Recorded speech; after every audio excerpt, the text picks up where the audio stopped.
Welcome to our channel. Today we how to deploy a freelance network with Slack, detailed guide step by step clearly.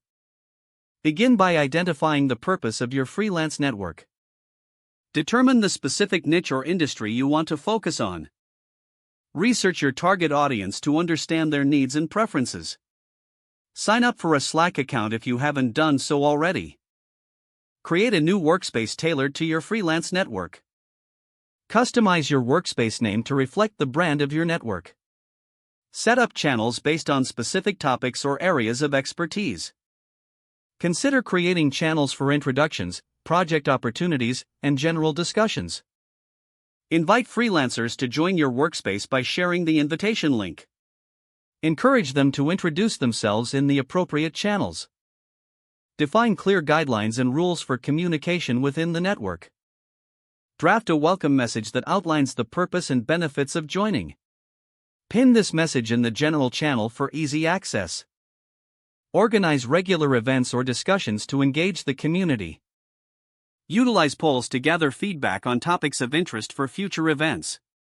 Create a channel dedicated to sharing job opportunities and freelance gigs. Encourage members to post their own opportunities and success stories. Leverage integrations and bots that can enhance the user experience.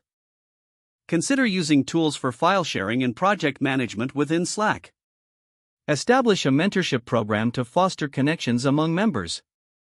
Set up a feedback loop to continuously improve the network's offerings. Monitor engagement and participation regularly to gauge interest. Address any issues promptly to maintain a positive community atmosphere.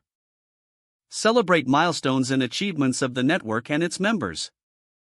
Keep the network vibrant by regularly updating content and resources. Encourage collaboration and support among freelancers to build relationships.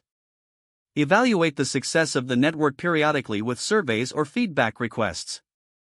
Adapt and evolve the network based on the feedback received in changing needs.